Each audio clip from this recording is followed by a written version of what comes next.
तो हेलो बच्चों, कैसे आप सब? आशा करता हूँ कि आप सब अच्छे होंगे और आप सबकी अच्छी से चल रही होगी। तो इस वीडियो फ्रेंड्स हम लोग खास में सीखने वाले फ्रेंड्स अणु, परमाणु और यौगिक के बारे में। जी हाँ फ्रेंड्स, कैसे फ्रेंड्स? क्योंकि बहुत से बच्चों को कंफ्यूजन रहता है, मन में ये रहता है, उनको समझ में नहीं आ पाता कि परमाणु, अणु, यौगिक क्या होता है। तो इसमें बहुत बड़ा डिफरेंस होता है, अंतर होता है, उसे हम लोग सीखेंगे ताकि आपको मन से ये कंफ्यूजन दूर हो जाए कि अणु और परमाणु और यौगिक में क्या डिफरेंस होता है। ठीक है, तो चलिए समझते हैं इसको क्या कहता है। ठीक है, समझना क्लियर करना है, इस वीडियो को अंत तक देखते रहेगा। वीडियो अच्छा लगेगा तो लाइक कर दीजिएगा और कभी सीखेगा तो प्लीज हमारे चैनल को सब्सक्राइब कर दीजिएगा। चलिए देखिए, तो मैं इसे परमाणु लिया हूँ, इसे अणु लिया हूँ, इसे यौगिक लिया हूँ, क्योंकि ना बहुत सारे बच्चों को देखा हूँ, मैं पूछा भी हूँ, तो बच्चों को ये समझ आता है कि अणु और यौगिक परमाणु सेम ही होते हैं, उनको डिफरेंस नहीं पता चलता। तो ये वीडियो के माध्यम से, छोटा सा वीडियो के माध्यम से मैं आपको ये डाउट को क्लियर कर दूंगा। ठीक है, देखिए तो परमाणु क्या होता है, अणु क्या होता है और यौगिक क्या होता है। देखिए परमाणु, आपसे कोई पूछे कि परमाणु क्या होता है तो क्या बोलेगा? देखिए परमाणु मान लीजिए ना, पदार्थ का सबसे छोटा कण है। परमाणु को देखा जाए तो पदार्थ का वह सूक्ष्मतम कण है ना, जिसे हम लोग और छोटे भाग में बांट नहीं सकते और उसको काटे नहीं जा सकता है। मतलब ऐसे एटम जो वर्ड है ना फ्रेंड्स, इसका मतलब ही होता है अविभाज्य। इसका मतलब ही होता है एटोमियोज, cannot be cut in small parts. Atom का मतलब ही होता है यानी कि पदार्थ का वह सूक्ष्मतम कण परमाणु कहलाता है, जिसे काटा ना जा सके, है ना, जिसे विभाजित ना किया जा सके, लेकिन यह रासायनिक अभिक्रिया में भाग लेता है, यह परमाणु कहलाता है। जैसे मैं एग्जांपल ले लूं, मैं यदि ऐसे ऐसे लिख दूं Na का मतलब पता क्या होता है? सोडियम परमाणु, इसको हम लोग बोलेंगे। Na का जो मतलब होता है सोडियम परमाणु। यदि मैं O लिख दूं ना, तो O का मतलब पता क्या होता है? ऑक्सीजन परमाणु। बात से समझिएगा, परमाणु और अणु और यौगिक में अंतर, क्योंकि ना कंफ्यूजन बहुत हो जाता है, आपको हमेशा काम देगा, जान जाइएगा तब। जैसे मान लेना तो लिखूंगा फ्लोरीन, तो इसको क्या बोलेंगे? फ्लोरीन परमाणु। ये तो परमाणु हो गया। परमाणु का भाषा यहाँ पे लिखूंगा भाई, जैसे लिखूंगा, क्या बोलेंगे इसका? कि पदार्थ का वह सूक्ष्मतम कण जिसे काटा ना जा सके या यह अविभाज्य हो, पर रासायनिक अभिक्रिया में भाग लेता है। क्या करता है? परमाणु करता है। मैं इसका लिख ही देता हूं, क्या लिखूंगा? पदार्थ का वह सूक्ष्मतम कण जिसे काटा ना जा सके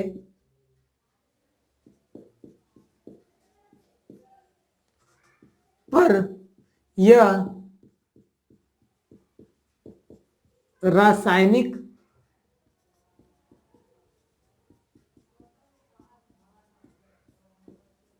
अभिक्रिया में भाग लेता है, पर यह रासायनिक अभिक्रिया में भाग लेता है। और एटम का मतलब ये होता है कैन नॉट बी कट। अब देखिए, ये तो हो गया भाई सोडियम परमाणु, ऑक्सीजन परमाणु। अब अणु क्या होता है? देखिए, तो अणु कुछ नहीं होता है, जब दो एक ही प्रकार के परमाणु आपस में मिलते हैं ना, तब आपका अणु का निर्माण होता है। मतलब मान लीजिए ऑक्सीजन ऑक्सीजन को मैं जोड़ दिया, दो ऑक्सीजन को, तो O2 बन गया, तो O2 को हम लोग बोलेंगे ऑक्सीजन अणु, बोलेंगे अणु। देखिए जैसे मान लीजिए मैं, जे आपको आपको फ्लोरीन है, तो फ्लोरीन फ्लोरीन में जुड़ गया तो Fl2 बन गया, क्लोरीन क्लोरीन जुड़ गया Cl2 बन गया। तो दोनों जब एक ही प्रकार के परमाणु जुड़ते हैं ना, तब अणु का निर्माण होता है। तो मैं इसका क्या लिखूंगा? जैसे एग्जांपल ले लीजिए, जैसे हाइड्रोजन हाइड्रोजन जुड़ गया H+H, क्या बना दिया? H2। तो हम लोग क्या बोलेंगे? इसको हाइड्रोजन परमाणु नहीं बोलेंगे, इसको हाइड्रोजन अणु बोलेंगे। पहले बच्चे पता क्या करते थे? H2 को हाइड्रोजन परमाणु समझते थे, लेकिन ये उनका बात दिमाग में अटता नहीं था कि H सिर्फ रहेगा तो परमाणु कहलाएगा और H2 रहेगा तो वो अणु कहलाएगा। जैसे ऑक्सीजन है तो O2 है, यदि ऑक्सीजन जुट गया दो ऑक्सीजन तो O2 बनेगा, इसको हम लोग बोलेंगे ऑक्सीजन अणु बोलेंगे, ना कि इसको ऑक्सीजन परमाणु बोलेंगे। अब बात समझ में आया? O और O2 में क्या अंतर होता है? O आपका सिर्फ ऑक्सीजन परमाणु कहलाता है, लेकिन O2 रहेगा तो ऑक्सीजन क्या, सॉरी मैं भी गलती कर गया, यदि ऑक्सीजन O2 रहेगा तो वो आपका अणु कहलाएगा, अणु, है ना। यदि मान लीजिए N2 है तो ये क्या जाएगा? नाइट्रोजन अणु कहलाएगा, और सिर्फ N रहेगा तो उसको नाइट्रोजन परमाणु बोलेंगे। एज फॉर एग्जाम्पल मान लीजिए ऑक्सीजन आपका 3 वो आ गया, तो O3 क्या बोलेंगे, इसको ओजोन बोलेंगे। ये ओजोन क्या है, अणु है, ना कि ये परमाणु है। बस समझ आया। अणु क्या होते हैं, एक ही तरह के परमाणुओं का साथ। तो मैं यहाँ पे लिख देता हूँ अणु, अणु के ऐसे लिख देता हूँ, क्या लिखूंगा, इसका निर्माण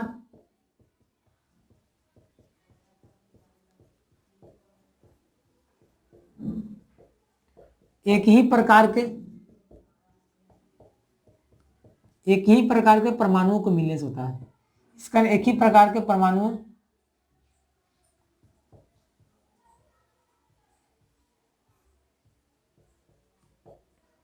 के मिलने से होता है।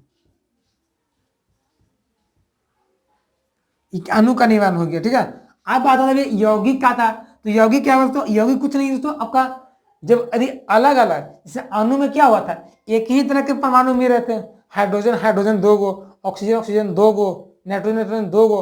लेकिन दोस्तों आपका जो यौगिक में होंगे ना, आपको अलग अलग तत्वों के परमाणु मिलेंगे, एक निश्चित अनुपात में, एक निश्चित रेशियो में, यो यौगिक कहलाएगा। जैसे मैं मान लीजिए दोस्तों हाइड्रोजन के 2 ले लेता हूँ, ऑक्सीजन को 1 ले लेता हूँ, तो यहाँ से H2O बनेगा। देखिए यहाँ पे हाइड्रोजन अलग परमाणु है, यहाँ ऑक्सीजन अलग परमाणु, दोनों अलग अलग गुण वाला है ना, तो ये H2O क्या हो गया आपका, ये जल आपका क्या हो गया, आपका यौगिक कहलाएगा। इसमें अलग अलग, जैसे मान लीजिए CO2, तो कार्बन 1 है, ऑक्सीजन 2 गो है, अलग अलग परमाणु दोनों, कार्बन अलग परमाणु, ऑक्सीजन अलग परमाणु है, तो ये आपका क्या हो गया, आपका ये आपका यौगिक हो गया। मान लीजिए NH3 है, तो नाइट्रोजन का 1 परमाणु, हाइड्रोजन का 3 परमाणु, ये अलग अलग अनुपात में मिले हुए, 1:3 में, तो ये आपका यौगिक कहलाएगा।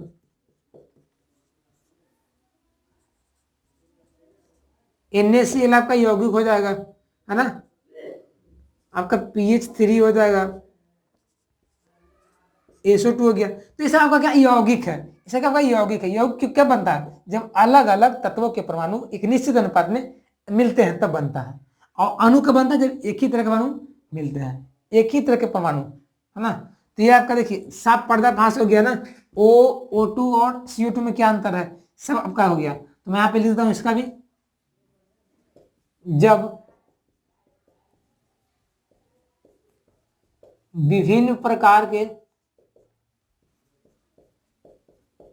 परमाणु आपस में एक निश्चित अनुपात में मिलते हैं,